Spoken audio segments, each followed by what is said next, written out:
Good evening, everybody. My name is Jill Zippin, and I am chairwoman of Democratic Jewish Outreach Pennsylvania. DJOP is a proud member of the Jewish Battleground Coalition. The Jewish Battleground Coalition is made up of the states Arizona, Texas, Florida, Georgia, Pennsylvania, North Carolina, Ohio, Wisconsin, and Michigan. And the Jewish Battleground welcomes you tonight to this event on polling. If you have questions during the moderated discussion portion of this event, please put them in the chat. We are thrilled to have two wonderful speakers with us tonight, Jeffrey Pollack and Ira Sheskin.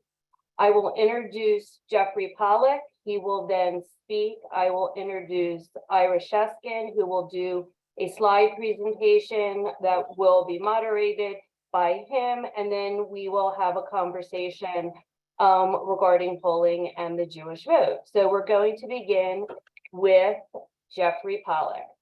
For those of you who don't know Jeffrey, Jeffrey is the founding partner and president of Global Strategy Group. Jeffrey has twice been awarded the Pollster of the Year by his peers in the bipartisan American Association of Political Consultants. The New York Times recently called him one of the country's leading pollsters, and he has been named the top political consultants in New York. His clients include governors, senators, and members of the House, names you're familiar with. Governor Kathy Hochul, Governor Pritzker, our own governor from Pennsylvania, Josh Shapiro, Senator Manchin, Senator Markey, Senator Jackie Rosen, Congressman Dwight Evans, Congressman Jerry Nadler, Congressman Richie Torres, among many, many others. He has worked for national organizations like the DCCC, the Democratic Senatorial Campaign Committee, the Governors Association, Emily's List, and many others. Jeffrey has served as an instructor of public policy and administration at Columbia's School of International Public Affairs for over 18 years. Jeffrey holds a master's in public policy and administration with a concentration in advanced statistical analysis from Columbia School of International and Public Affairs, and he graduated cum laude from Penn. He is on the national board of the American Association of Political Consultants and has recently been named a member of the prestigious Council on Foreign Relations. I give to you Jeffrey Pollack, who will discuss polling and the most recent election. Take it away, Jeffrey. Thanks, Jill. I appreciate it. Thank you to DJOP for calling, for asking me to do this. I would like to suggest that I had the option of doing it, but if you know my mother and Bert, you know that I had no option. I'm also happy to be here with any number of members of my larger mishpacha who are here, from cousins and uncles, etc., who I can see on. My rabbi, like, you know, there's a lot of pressure when you do one of these Zooms. Let me start by doing, as Jill said, let me do a little bit of a show and tell, and tell you a little bit about what I think happened in the 2022 elections. And what I say here is it's a choice election. And there's sort of the obvious piece of that choice being abortion. But it's not just about that, because midterm elections tend to be referenda on the president. And what happened this time was not a referendum on his performance, but in fact a choice between candidates. So let's talk about how that happened, but also why we were so pessimistic going in. We were so pessimistic because under every scenario, the Democrats should have gotten their asses kicked. That's the technical term for it. Joe Biden's job approval rating was at 40% approximately. And so by mathematical history, we, the Democrats, should have lost about 45 seats in the House. There weren't actually 45 seats to lose, because frankly, the Republicans did better in 2020 than they should have. But still, it should have been a massive loss in seats by way of the presidential job approval. And the second piece of it is that we have seen a dramatic decrease in split ticket voting all across this country, and partisan antipathy, meaning Republicans hate Democrats, Democrats hate Republicans. And so those two things combine along with the political environment to say the Democrats should not have done well. And yet there was one weird thing about the data, which is Joe Biden's job approval was 53.5 to 41 on average going into election day. But the generic ballot for Congress, meaning who would you vote for Congress, a generic Democrat or a generic Republican, the Republicans only had about a 1-point advantage. So Joe Biden is underwater by 12 points on his job approval, but the Republicans only are leading by 1. How is that possible? And this is how it's possible. So this is an example of a slide. The numbers are not the same as the slide before, but this is just one poll that we did back in August that is demonstrative of what was happening. So Joe Biden's job approval in this poll was 42 to 56, pretty similar to what I just showed you. 21% of Democrats disapproved of Biden. And yet in the generic ballot, you can see 48 to 44 Democrats in this poll were winning by 4. Part of the reason for that is only 4% of Democrats were voting for the Republican. So even though 21% disapproved of Biden, almost none of them were voting for a Republican. Independents is the same story. 3/4 of independent voters disapproved of Biden. But were they voting for the Republican? No, only 1/3 were, and actually 24% were voting for a Democrat. So this should have given us some notion that like something was going on and things might not have been so bad. But history told us that it should have been. So here's what happened. The Democrats win 70% of the toss-up races in 2022. That's remarkable. Now, midterm races usually do break for one party, but it's usually the party out of power. So take 2006, for example, the Republicans win 38% of the races, toss-up races. In 2010, the Democrats win 39%. So we should have won about 1/3 of the toss-up races, and we won 70. Couple things that led to why that happened. First, let's talk about the governors. The Democrats win and flip Massachusetts, Maryland, Arizona. All right, Massachusetts and Maryland, that's not fair. We should have those seats, right? So those are easy. But we didn't have them, and there were very popular Republican governors there for 8 years. Arizona, huge flip. Nevada flips the other way from Democrat to Republican. And then we hold all of these seats. The Democrats hold all these big ones, and the Republicans hold Florida and Georgia. In the governor's races, I believe that COVID was a major factor. And this is something that we have to sort of gravitate to or wrap our head around. What I mean by that is governors were rewarded for how well they did on COVID. So if you're in Illinois, for example, you thought J.B. Pritzker did a good job on COVID, he won. If you were in Maine, you thought Janet Mills did a good job on COVID, she won. Steve Sisolak actually probably had the toughest job, where in Nevada, the voters did not think that he opened the state up early enough, as opposed to a state like Colorado, where Jared Polis did open up the state, a very outdoor state, and open it up early. It also requires all of us to say, without vomiting, that Ron DeSantis was also rewarded for his performance on COVID. We may think that what he did was immoral, because evidently, if you're Ron DeSantis in Florida, a couple more people dying is fine with you. But the voters of Florida think that he did a good job on COVID. And so governors were rewarded across the board. In state legislatures, we flipped the Michigan House, Michigan Senate, Minnesota Senate, and of course in Pennsylvania, which all of us on this call know, nobody was talking about winning the Pennsylvania House. But thanks to what Josh Shapiro was able to do statewide, we flipped the House, or sort of flipped the House, as the case may be. And now have trifectas in Massachusetts, Maryland, Michigan, and Minnesota, which is remarkable. We have been losing across the board in state legislatures. This shows a huge, huge change, and particularly in a midterm, how different that we expected. So again, why? Well, I do want to be clear that it's not one national story. What this shows you is from the New York Times. These are only states that had Senate races. The blue arrows show you places that shifted from 2020 to 2022. So from the presidential to the Senate race. So look at Arizona. All the arrows moved to the left in the counties that show you that state got more Democratic.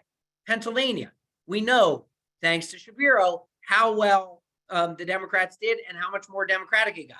But in New York and Florida, way more Republican. So there's not one story, there's a collection of local stories. And let me be clear, the Republicans should have killed us. Why do I say that? So this is the party ID, meaning if you ask people nationally, do you identify as a Democrat or Republican? Going into 2006, we had a 2-point advantage on that. The Democrats did well. In 2014, the Republicans had a 1-point advantage. They did well. In 2018, the Democrats had a 4-point advantage. We did well. In 2022, the party identification nationally was +3 Republican. They should have won. And in key states, Arizona, Georgia, Nevada, Pennsylvania, the Republicans had a real advantage on party ID. And in New Hampshire, the party ID was even. They should have beaten us. So why didn't they? This is the major reason. Independent voters. In midterm elections, independent voters tend to punish the party in power. And they didn't this time. But let's look at history. In 2006, Republicans lost independent voters by 18 points. In 2010, Democrats lost independent voters by 18 points. And again, same thing in 14 and 18. So the party in power got punished by independents, but in 2022, we won independents nationally by 2 points. More importantly, in key Senate states, Arizona, Georgia, Nevada, Pennsylvania, New Hampshire, we won independents overwhelmingly, other than Nevada, which was the tightest race in the country when we think about things.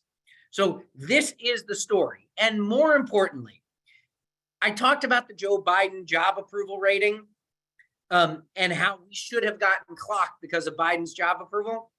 Well, something happened that's particularly interesting. In 2018, going into election day, Donald Trump's job approval was 45 to 54. In 2022, Joe Biden's job approval, 44 to 55, identical. But among people who approved of Donald Trump in 2018, the Republicans won 77% of them. Among people who approved of Joe Biden's job in 2022, we won 89% of them. Among those who strongly disapproved of either one, they voted against them. 91% of people who strongly disapproved of Biden voted for the Republicans, and the reverse of Trump. But look at the people who somewhat disapproved. Among those who somewhat disapproved of Donald Trump, the Democrats lost them by 29 points. But among those who somewhat disapproved of Joe Biden, the Democrats won them by 4 points. So what you see from that original job approval I showed you is, yes, a bunch of people disapproved of Joe Biden, but they really didn't strongly disapprove. And if you were in that somewhat disapproved bucket, you were more willing to go with him and the Democrats than the Republicans. So who were these people in the middle? These winning swing voters, people who in 2022 voted for winning Democratic candidates in places like Pennsylvania, North Carolina, New Hampshire, et cetera. Who are these people who voted for the Democrats, but in the past voted for Republicans? 2/3 of them were moderates, independent, moderate voters. And no, they didn't like Joe Biden. They didn't think Joe Biden was doing a good job on the economy, but they hate MAGA Republicans. They hate Donald Trump too. And they thought Joe Biden was kind of more than sort of a deep despise.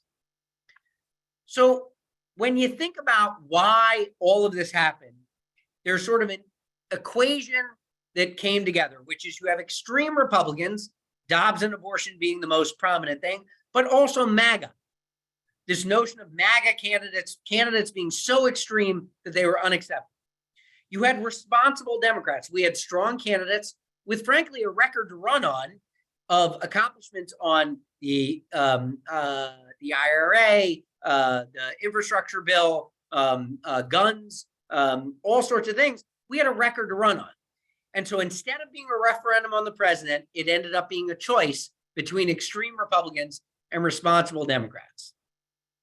Now, the Republicans thought, we're going to win this thing. The economy is the most important issue. So, and inflation is up, so they're going to punish the Democrats. That's not what happened.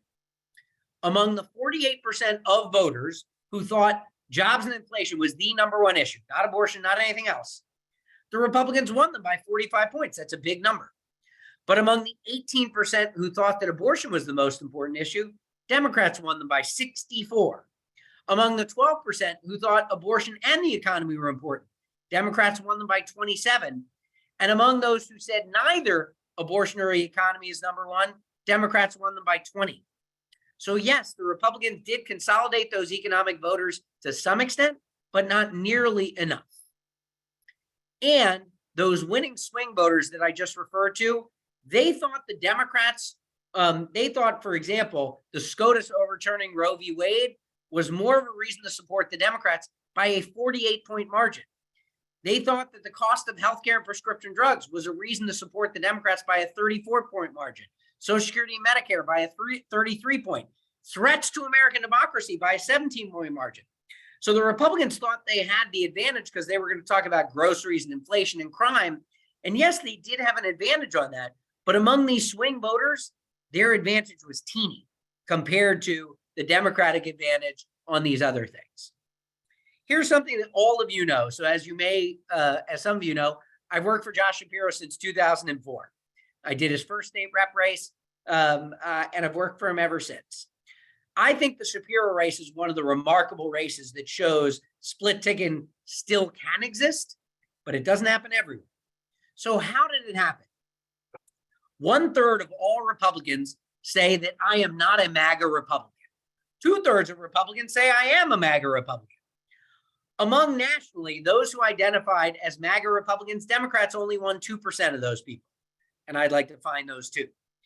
Among the 1/3 of the Republicans who said I'm not a MAGA Republican, Democrats won 10%. But look at Pennsylvania. For Shapiro, he won 5% of the MAGA Republicans, but almost 40% of the non-MAGA Republicans. Why was John Fetterman's race much closer? Because he only won 2% of the MAGA Republicans, not surprising, and only 11% of the non-MAGA. And the exact same thing happened in Georgia, where Stacey Abrams basically got the Democrats, but Raphael Warnock got 16%, double the non-MAGA Republican vote that she did. This is because in countless places, these winning swing voters, these voters in Arizona, Nevada, North Carolina, Pennsylvania, people in these key Senate and governor's races, they were favorable to the Democratic candidates for governor and Senate. Look at the winning swing voters, overwhelmingly positive to the Democratic candidates.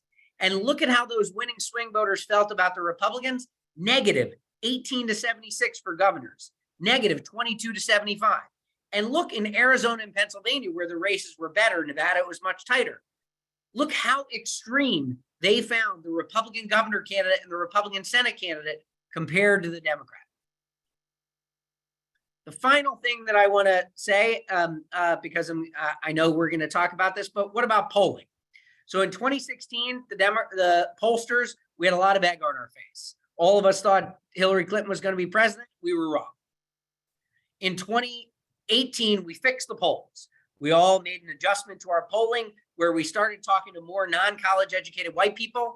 And in 2018, all the data was right. We felt great. And in 2020, we were wrong again. So after 2020, my firm conducted a rigorous analysis, 30,000 interviews, looking at sort of all the data. And in 2021, did a year-long project to try to figure out how do we fix this? In particular, how do we talk to what's called non-response bias, people who don't want to talk to us. So we did experiments where we did door-to-door polling, literally door-to-door, knock on the door, the way it was done in the old days. We sent people $20 in the mail and said, please fill out this survey. We called people up and said we were calling from the Trump Institute. So we tried various things to try to get people to talk to us. And I can't get into the end of it because this is the secret sauce of what we do. But what you can see from the chart down below is in 2020, the average error statewide in polls was 3%, and in House polls it was 3.5%. Error means I said the candidate would win by 2, and they won by 4. That means there's a 2% error. So there was about a 3 to 3.5% error. More importantly, there was a bias, meaning all the polls were biased towards the Democrat in 2020. In 2022, after the fixes that we made in statewide races, the error was closer to 2% in both statewide and House races. But more importantly, the bias became very small. In statewide races, the bias was only 1%. And in House races, the bias was literally 0, meaning sometimes we said the Republican was ahead, sometimes the Democrat was ahead. So we hope and cross our fingers that we've made yet another change that will take us to the future. Can I promise you that the polls will not be wrong in 2024? Absolutely not. I wish I could, but I can't. But we hope that we've made some changes. There's another thing that I know Jill is going to point out at some point. In the final weeks of the campaign, fake Republican pollsters flooded the zone with total horseshit. That's the most scientific thing that I can call it, is horseshit. And there are firms like Trafalgar, for example. I'm pretty sure that the guy doesn't actually do polling. I think he just makes it up. What this chart shows you is if you take only the nonpartisan polls, meaning take out the Republican polls, take out those sort of partisan leaning polls, look at the media polls, academic polls, they were actually pretty good. The nonpartisan poll said Fetterman would win by 2, he won by 4. They said Warnock would win by 2, he won by 1. They said Maggie Hassan would win by 4, she won by 9. That's the biggest difference. They said Mark Kelly would win. They said Paul Laxalt would win, Adam Laxalt would win by 0.5 point. Cortez Masto won by 1. Those are not wrong, those are right. But when you look at the Republican aligned polls that were pushed out in the final weeks, and I don't mean people who do what I do for a living, I mean sort of garbage people doing it for sort of political reasons, they had the Republicans dominating. So this is part of the reason for the red wave thing, is this amount of trash that was pushed out at the end. And Real Clear Politics, which is one of the websites that aggregates polling, do not use it. Real Clear Politics is short for Real Crappy Polling. Use 538 that actually weights down these crappy partisan polls, including some of the Democratic ones, whereas Real Clear Politics did not. So I've reached my time. I'm going to stop and we'll take questions after, but I'll turn it back to Jill. Great. That was super interesting. And I can't wait to have our discussion. But first, we're going to hear from Ira Sheskin, and we're so pleased to have him this evening as well. Dr. Ira Sheskin is a professor at the University of Miami and is widely recognized for his work on the geography and demography of the American Jewish community. His areas of expertise involve the collection, analysis, and presentation of quantitative data. Much of his work can be found at thejewishDataBank.org. He's the editor of the American Jewish Yearbook and authors the annual article in that volume on the number of Jews in the United States. He also authors comparisons of Jewish communities, a compendium of tables and bar charts, which compares measures of demography and religiosity among 55 American Jewish communities. He has authored over 50 studies of Jewish communities across the United States. He is past chair of both the Transportation Geography and Ethnic Geography Specialty Groups of the Association of American Geographers and serves on the board of Race, Ethnicity, and Place Conference. And he is going to have a slide presentation for us as well. Take it away, Ira. Thank you, Jill. Everybody can see my slides? Yes. Okay, good. So there are really 3 parts to the presentation that I'm going to do today. First, we're going to look at something I've looked at with this group before, but we have some new information now that makes it worth looking at again: the growth and geographic distribution of U.S. Jews. We're then going to look at the results of the Pew 2020 demographic study that was done by the Pew Research Center, a major study of American Jews. I was on the committee that helped guide the project. They never tell us how much this costs, but my guess is probably close to $2 million. So it's a reliable study. Then I want to look briefly at 3 issues that impact the ability of Democrats to win elections. So let's begin then with the growth and geographic distribution of U.S. Jews. This shows us the United States Jewish population from 1780 to 2022, and you can see it was rather minor until 1830, grew a reasonable amount until 1890, and then we had what's called the Great Migration, right, up until about World War I, when millions of Jews came here. some growth after World War II, mostly with Holocaust survivors. And what we've seen recently is a growth since 1990, and this is the new part, from about 6 million to about 7.4 million Jews. Okay. Where did they come from? After all, our birth rate in the Jewish community is low and below replacement. Our death rate, because we're an older population, is high.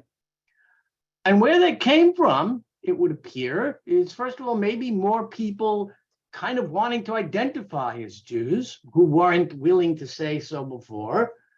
But it also comes from the fact, and this is the new fact now, that we have in this country 750,000 Jews who were either born in the former Soviet Union or are the children of Jews born in the former Soviet Union.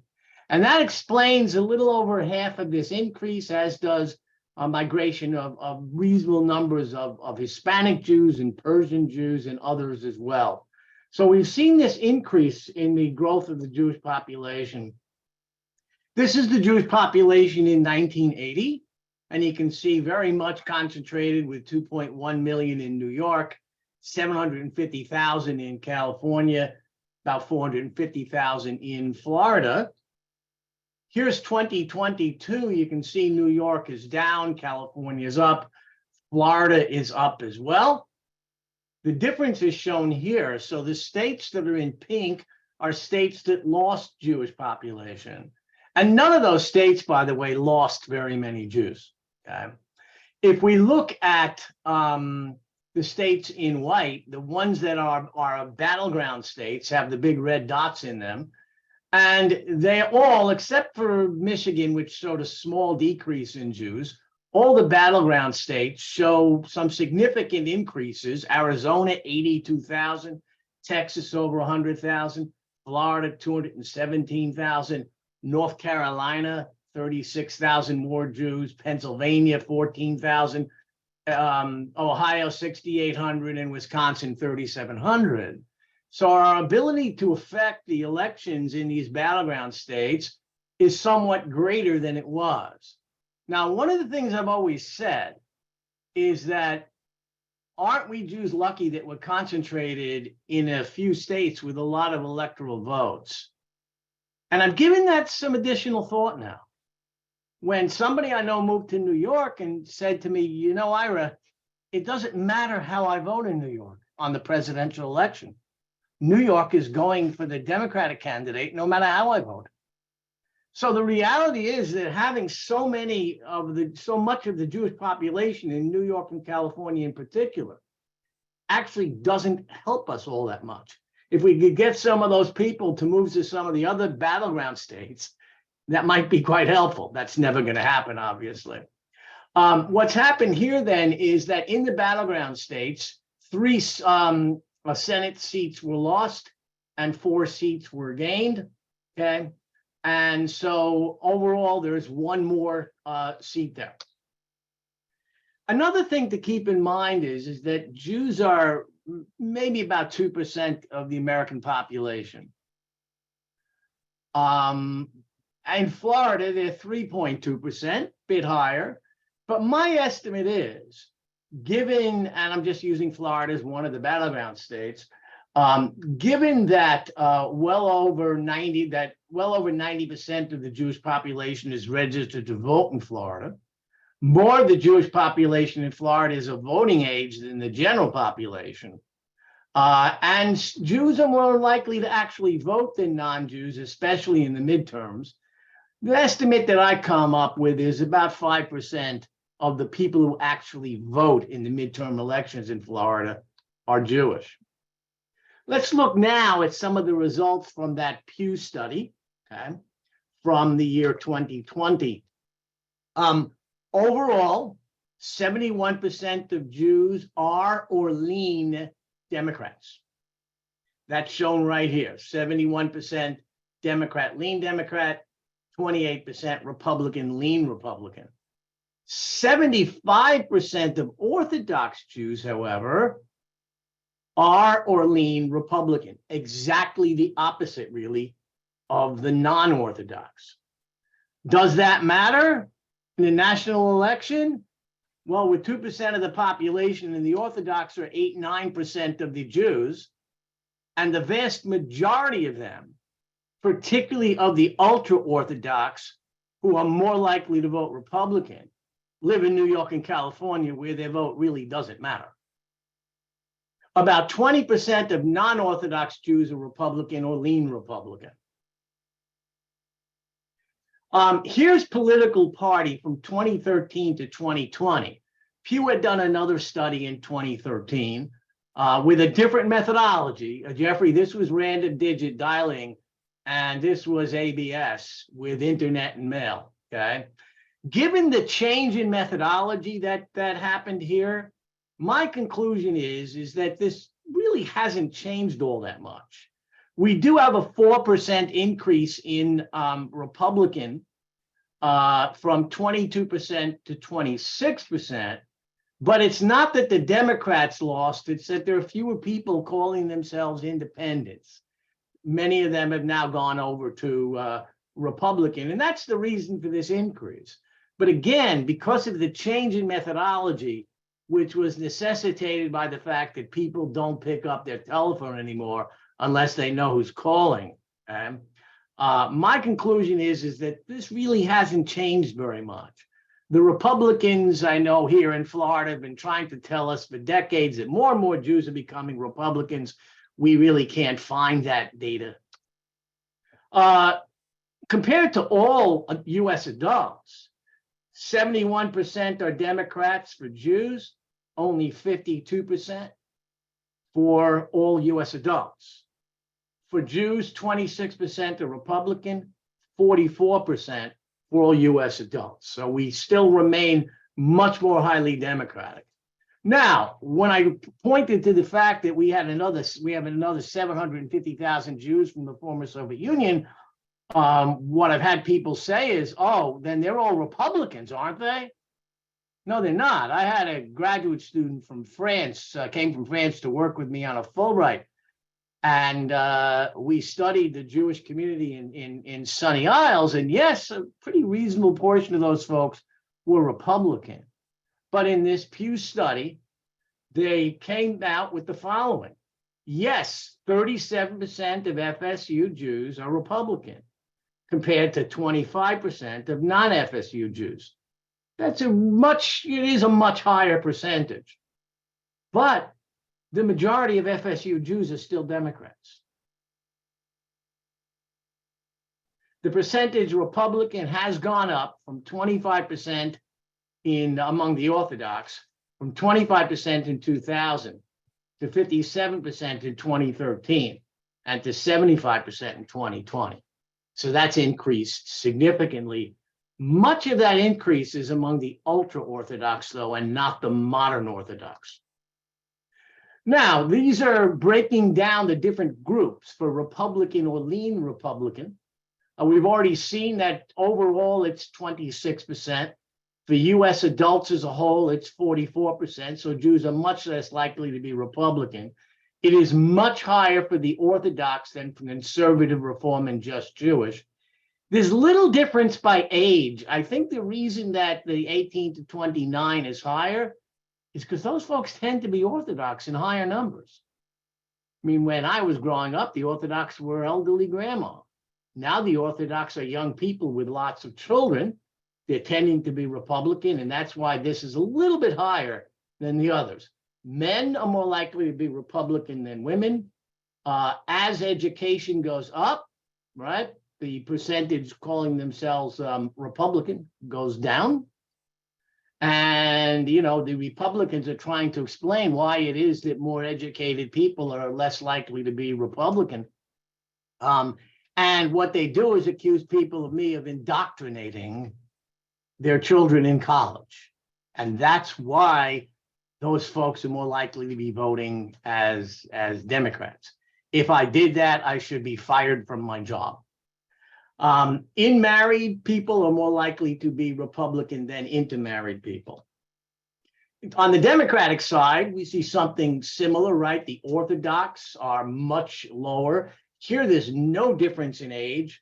Women are more likely to be Democrats than men. That holds true in the general population too.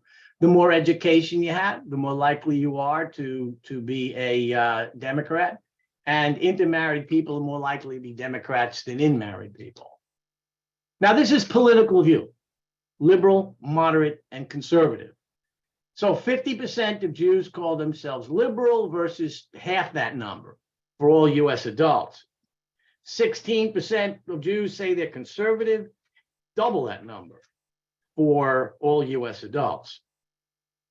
Conservative politically now, right? Not Orthodox conservative reform. Orthodox are much more likely to call themselves conservatives. No difference by age. Men higher than women. Again, if you're younger, in this case, you're more likely to call yourself conservative here. And only 2% of Democrats are conservative versus 55% of Republicans. Liberal, just as we would expect, the things are kind of reverse in many cases. The Orthodox are much less likely to call themselves liberal. Conservative is 39%. Notice that for the younger people, they're much more likely to be liberal than as ages go up.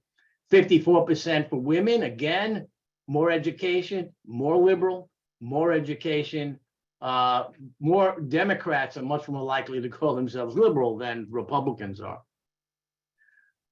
Disapproved of Trump's job performance. Now, understand this was done before January 6th. Jews were much more likely to disapprove of Trump than all US adults. 73% for Jews, disapproving, 58% for all US adults. Quite a bit lower among Orthodox. Just about equal, not that different between conservative reform and just Jewish. Very little difference by age. Men, women slightly higher. The relationship with education is as would be expected. And of course, 96% of Democrats disapproved of Trump. Now we're going to look at three different policies that Trump had. Trump's immigration policy is excellent or good. So 24% said yes to that. 28% of Jews by religion and 14% of people who, when asked, what is your religion, answered something like atheist, agnostic, etc. Okay, but still identify as Jewish. 14% like his immigration policy. The Orthodox like it. Okay, much more than the other groups. Not much of a relationship with age. Men more approval than women. Okay, lower education, more likely to approve, and Republicans more likely to approve. Trump's environmental policy, the Orthodox are at 66%. I noticed somebody in the chat asked about the climate issue. Pew did not ask that issue. Okay? Not much difference by age or by sex. More education, less approving of his environmental policy. Republicans more approving than Democrats. Israel policy. Give me just a second, excuse me.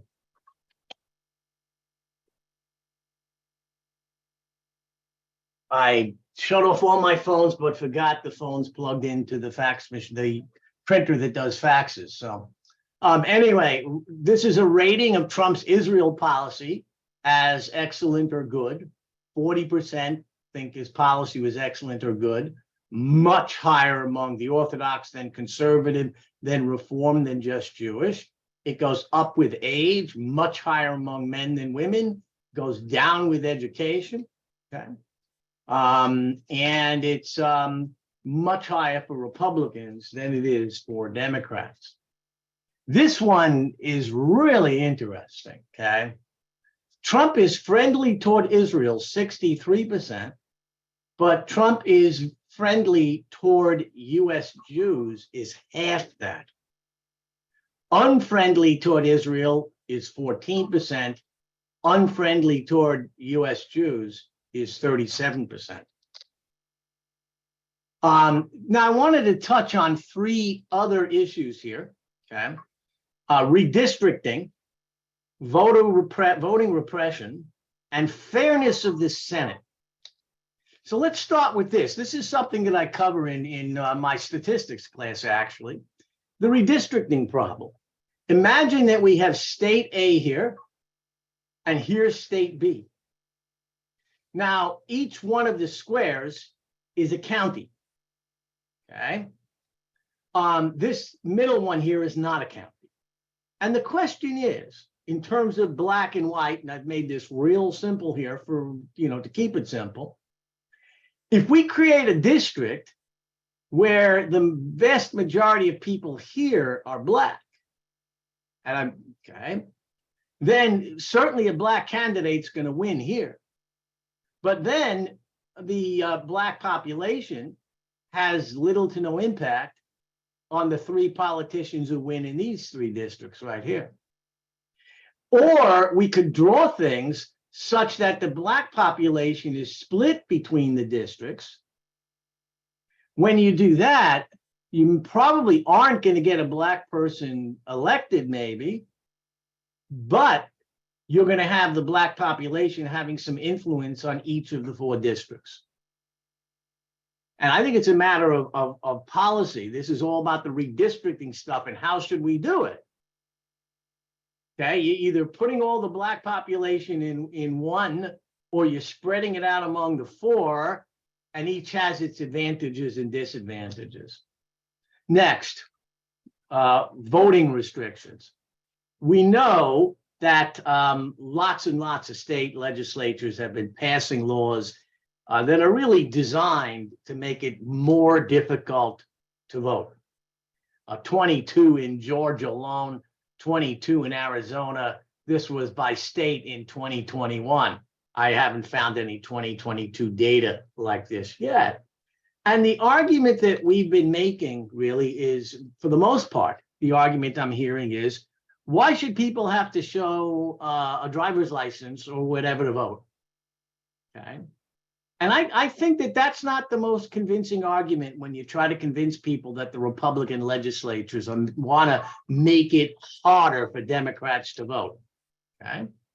And let's take a look at at Texas as an example. Texas counties will be allowed only one drop-off location for mail-in ballots, the state Supreme Court rules.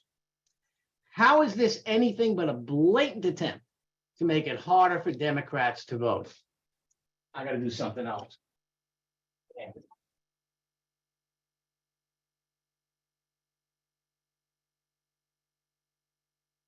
There we go.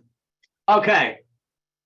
They went and said that each of Texas's 254 counties could only have one drop box. Now, a drop box is one of the easiest ways to vote, right? You don't have to go to the voting place. They're all over the place if you want them to be, right? You fill out your ballot, you put it in, you don't have to put it in the mail. You're more sure that it's going to get there because it's not going to get lost in the mail and all of that. So what that means in Texas is that Harris County, which is Houston, okay, with its 4.7 million people, it's almost 1,800 square miles, won by Biden with 56% of the vote, gets one drop box. So does Rockwell County, which you can barely see there because it's only 149 square miles, with only 97,000 people, where Trump got 68% of the vote. How is this not making it more difficult for Democrats to vote? It clearly is. One drop box per 4.7 million, one drop box per 97,000. Trump won Texas with 52% of the vote. They have 29 million people. There's 38 electoral votes. That's 52 to 48. It's not a tremendous margin, right? If this made it harder for enough people to vote and consequently they didn't vote, right? You can see where that can have an impact. I think this is a better argument than the argument about the need to show a driver's license or some form of identification. Although I don't think for a minute there are very many people out there who are voting, who are to put in their vote to take a chance on getting arrested, right? And fined for voting when you're not supposed to be. And you can see here that these are the counties that Biden won. These are the counties that Trump won. But of course, the counties that Trump won are mostly small counties: Houston and Dallas and El Paso and San Antonio and Austin went for the Democrats. Notice, by the way, that Harris County is 20% Black and 44% Hispanic. Rockwell County is 6% Black and 18% Hispanic. So not only is this, it's clear, in other words, in addition, that this is discriminating against Black and Hispanic voters. In the past 8 presidential elections, this is another thing that makes it harder for us to win, is the popular vote versus electoral vote, right? In the past 8 presidential elections, Republicans have only won the popular vote once, yet they've had 3 4-year terms.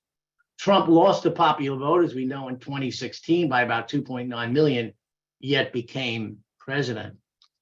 And this is an analysis I just completed the other day. If we take California with 39 million plus people, they get 2 senators. That's 1 senator for every 20 million people in California. Okay. If we take these states right here, okay, these states right here, 21 states, here are their populations. I put in the District of Columbia here, even though it doesn't get senators, okay? This is the cumulative population right here. Cumulatively, these 21 states have about 38 million people. California has 39 million. So California gets 2 senators, and these states get 42 senators, of which 17 went for the Democrats and 25 went for the Republicans. California has 68 times more residents than Wyoming does, yet Wyoming gets the same 2 senators. Now, we've all kind of known this, but I think when I put this together, it really crystallized things for me as to why this is true. This is from the 2020 election, the 2020 senatorial election. The Senate that has become so skewed so radically in favor of electing Republicans that the 50 senators who caucus with the Democrats represent 41.5 more Americans than the 50 Republican senators do. Ira, Yeah, I'm going to cut you off right here just so we can. I'm done. Oh, I'm good. done. Okay, just to leave some time for questions. So, if you could get rid of your slides, and then I have a bunch of questions. So one of the first questions I have is for Jeffrey, which is, I've gotten this from a lot of people. It's how has technology impacted polling accuracy? Younger people don't have landlines, houses are not even being built with them, people don't answer cell phones. Like, I know my children don't believe a cell phone is actually to talk to people. They don't even respond to texts they don't know. So what have pollsters been doing to adapt to this new technological environment? Right, but I just told you all, the polls were right. So stop bitching, stop complaining. It's actually not the case. The polls were right. So why is that? Why were the polls right? Because we have adapted to technology. So for your children, for example, we don't call them, we text them. And we send them a link and say, hey, you interested in a survey about important issues about Montgomery County or about Pennsylvania or whatever that is? You know, that's what we do. We talk to people. Sure, landlines obviously are declining. So we're talking to people on cell phones. We're doing online surveys. We're doing multimodal stuff. Now, I've been on one of these Zooms even before, and we talked about it. But just understand, the polls were right. There isn't sort of a massive amount of lying. There aren't a lot of people sitting there for 15 minutes on a phone call, lying consistently. It takes a lot of effort to do that. And most people aren't psychotic enough to do that. So, you know, the polls were right. And So- they've been right in other places as well. So Marty is in definitely terms not going to be investing in my business. In terms of the polls being right, you talked about obviously your polling company, which does accurate polling. Then there are two other types of polls. There's an internal poll that you might do for a candidate Yes, or even for an organization like Planned Parenthood or Yep. one of those kind of things. And then there's the, let's call them propaganda polls or the junk polls. yes. Can you distinguish between those three, particularly what does the internal poll tell you versus a public poll? So the public polls are being done for a different purpose. Many of them are trying to get clicks for whatever reason. When we're doing polls for candidates and campaigns and organizations, we are trying to figure out strategy. And in fact, if you see an internal campaign poll that gets put out there, you should be skeptical about it because we don't want to put those polls out there, not because we're embarrassed, but because those polls are meant to guide candidate and campaign strategy. The public polls are meant to drive clicks or reading or, money or any of those kind of things. And so they are very, very different. So I'm largely talking about the private polls, but in this particular cycle, as I mentioned, the media polls and academic polls were also pretty good.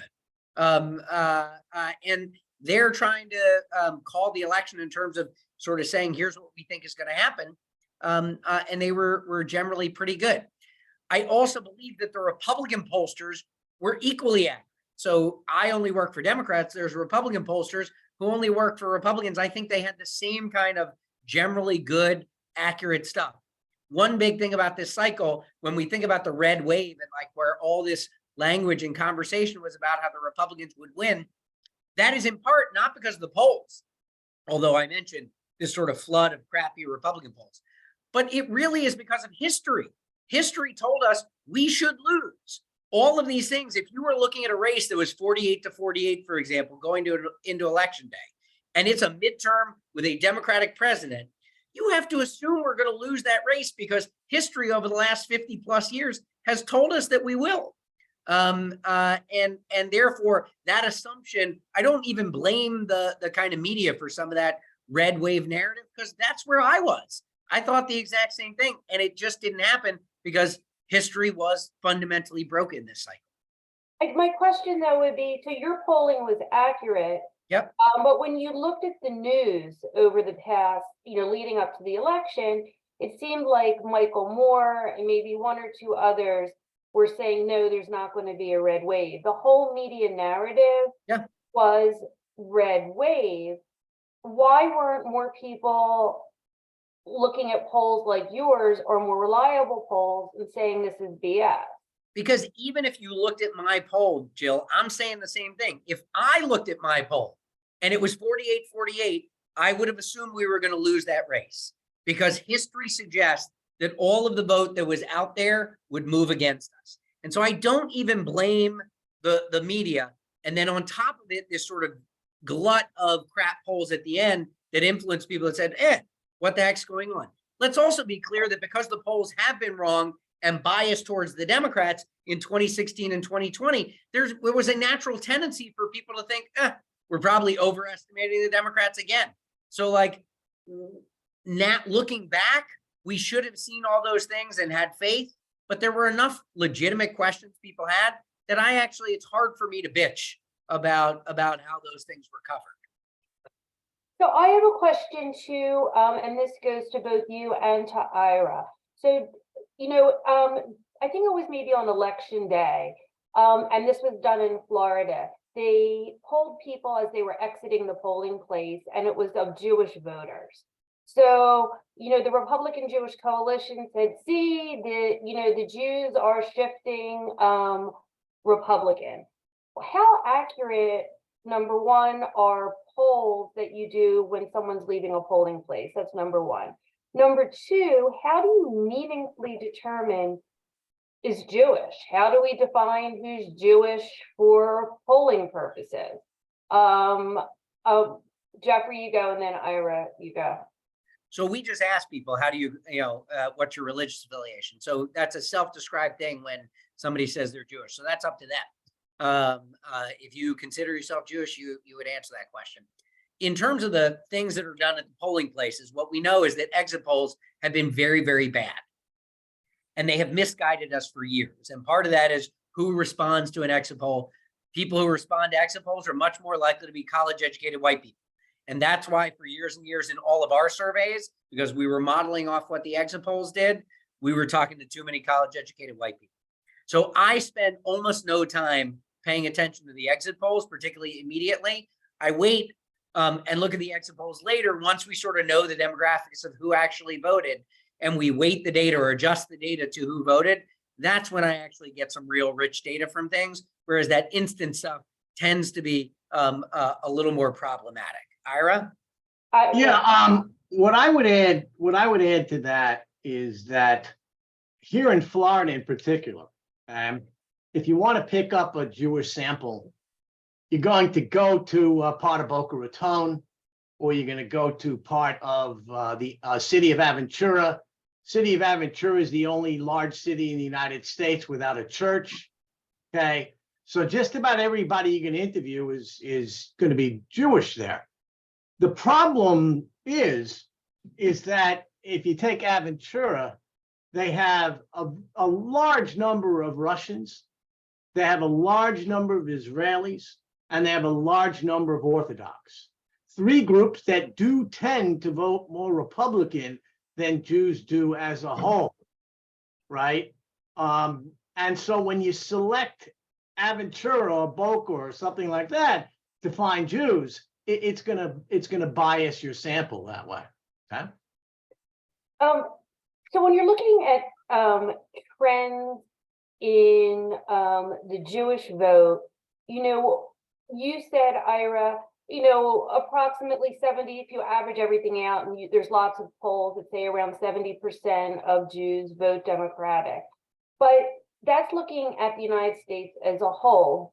Do you believe that Jews in more Republican-leaning states, those numbers hold? I hear from people, for example, on this call, and from the Battleground Coalition in places like Georgia, it may be 50-50 versus 70-30. So is that what you're seeing, Ira? And Jeffrey, if you're seeing anything like that in your polling, I'd like to hear that as well. Well, what I found is that if you look at Houston, okay, now that's a red state, and the percentage of Jews in Houston who are Republican is 31%, compared, let's say, to 17% in South Florida. So when Jews are in an area where more people are Republican, they also somewhat tend to be Republican. One of the reasons why so many Jews are Democrats is because, on the whole, Jews live in areas where most of the people are Democrats, right? And so they become Democrats because they're listening to the issues and arguments that are being, toward the Democrats. So yes, I think when you go to red states, Jews are going to be somewhat more likely to be Republican. But in South Florida, Dade, Broward, and Palm Beach counties, half of the Jewish population here is age 65 and over. If you recall the slide I had there, 65 and over were less likely to be Republicans than younger Jews. Okay? Do you have anything to add to that, Jeff? No, I don't study the Jewish vote, so that's Ira especially, not my thing. Okay, well, I have a question for you, though, regarding Pennsylvania. And Josh Shapiro, our now governor. So you represented him for a long time, and just through that representation, how does having a Jewish candidate on the ballot impact the vote? Does having a Jewish identity impact voter turnout? Are there non-Jews who vote against someone like Josh because he is Jewish? Is this true of other minority populations like Stacey Abrams in Georgia? Let's start with you, Jeffrey. So I don't think it has much of an effect. I mean, in terms of Jews in particular, I think that we are when we think about somebody like Josh, for example, we had lots of conversations. I personally had a great degree of consternation about Josh talking about Shabbat in one of his TV commercials. And that wasn't based on data. It's because I've been to the center of the state and I know people don't like us. And so I had a lot of biases myself and had to be convinced by folks that this was the right thing to do strategically. And it was. We got no blowback, in particular for Josh, because he was talking about much more than talking about Shabbat. He was talking about sort of faith and rooting himself in faith and how important that is to him, which happens to be real. Candidates need to be who they are. And for Josh, Judaism is obviously central to it. And clearly it didn't hurt him one bit. It didn't hurt Josh Stein, I don't believe, in North Carolina in the last 2 races he's run. Do I think it helps? Probably not. I think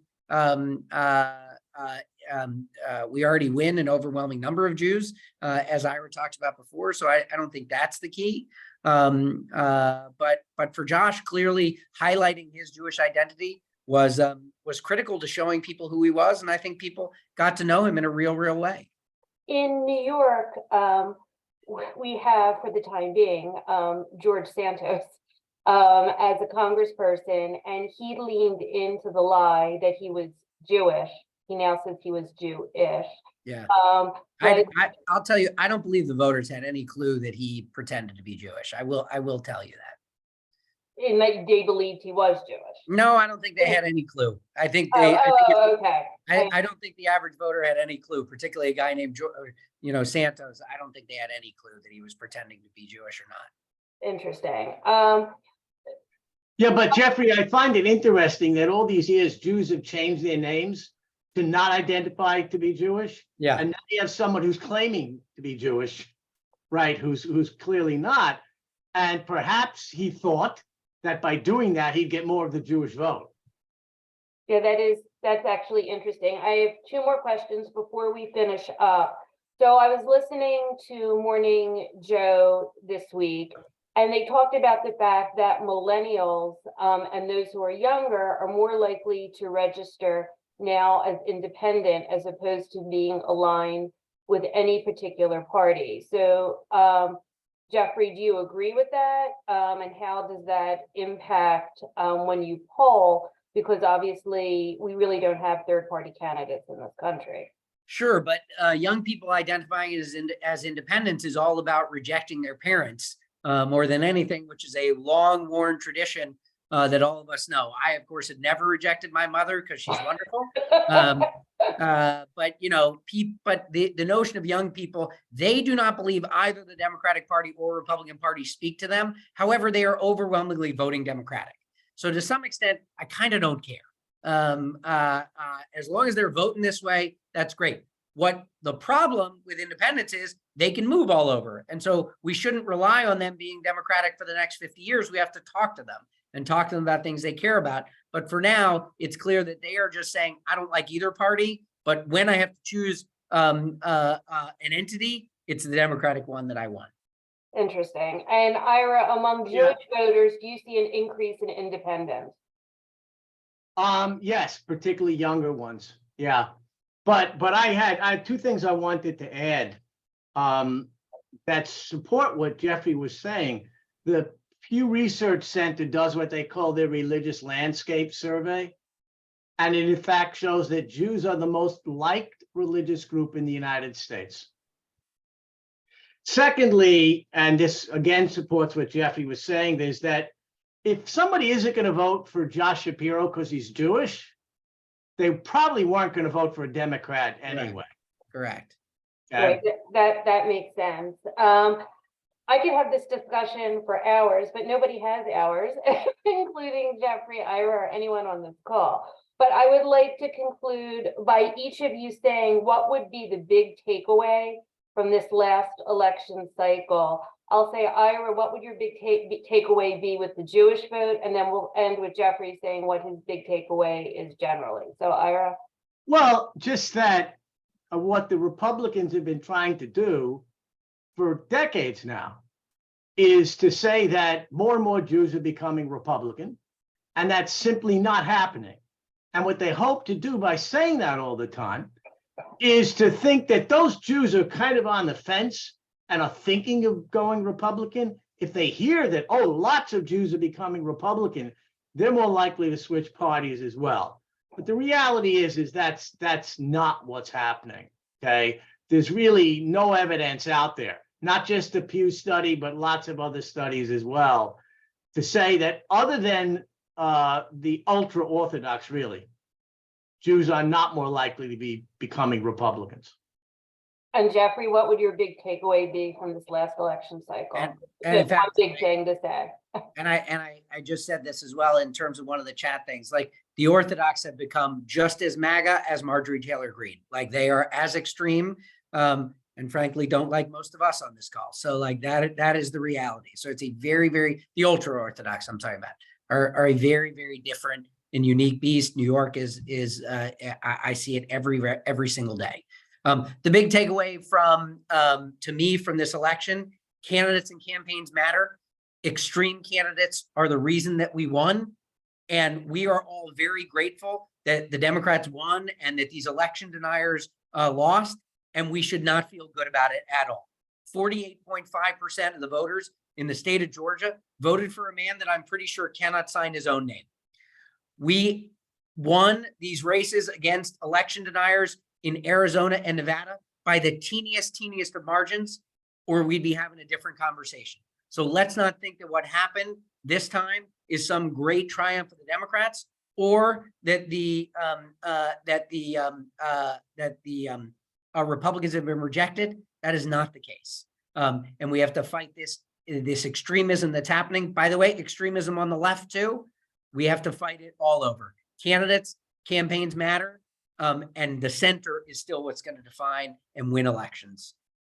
Thank you. And before everyone signs off, please join us on February 28th for a really important event, defending democracy, the importance of state legislatures and making sure those state legislatures stay Democratic or flip Democratic. And we have Daniel Squadron of the States Project as our featured speaker, along with 3 elected officials from Wisconsin, Michigan, and right here in Pennsylvania, who flipped their seats blue.